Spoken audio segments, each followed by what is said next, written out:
Chapter 24. 5 days later, the high priest Ananias went down to Caesarea with some of the elders and a lawyer named Tertullus, and they brought their charges against Paul before the governor.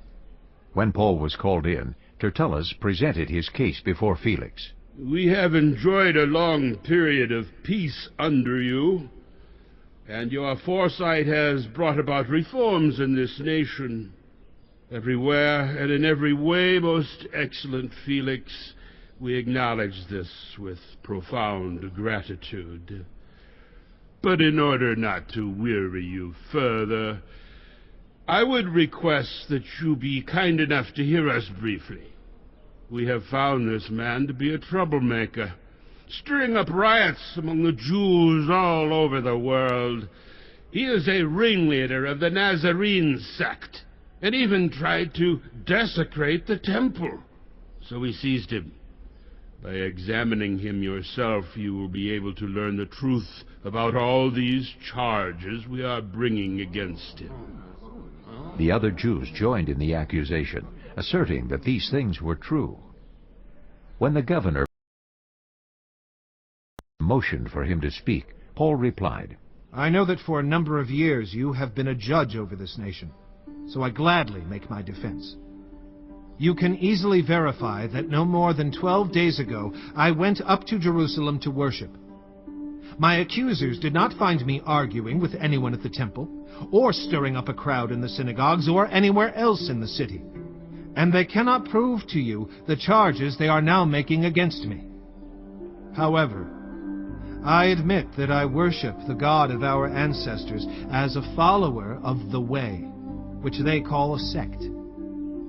I believe everything that is in accordance with the law and that is written in the prophets. And I have the same hope in God as these men themselves have, that there will be a resurrection of both the righteous and the wicked. So I strive always to keep my conscience clear before God and man. After an absence of several years, I came to Jerusalem to bring my people gifts for the poor and to present offerings. I was ceremonially clean when they found me in the temple courts doing this. There was no crowd with me, nor was I involved in any disturbance. But there are some Jews from the province of Asia who ought to be here before you and bring charges if they have anything against me. Or these who are here should state what crime they found in me when I stood before the Sanhedrin. Unless it was this one thing I shouted as I stood in their presence. It is concerning the resurrection of the dead that I am on trial before you today. Then Felix, who was well acquainted with the way, adjourned the proceedings. When Lysias the commander comes, he said, I will decide your case. He ordered the centurion to keep Paul under guard, but to give him some freedom and permit his friends to take care of his needs. Several days later, Felix came with his wife Drusilla, who was Jewish. He sent for Paul and listened to him as he spoke about faith in Christ Jesus. As Paul talked about righteousness, self-control, and the judgment to come, Felix was afraid and said, That's enough for now.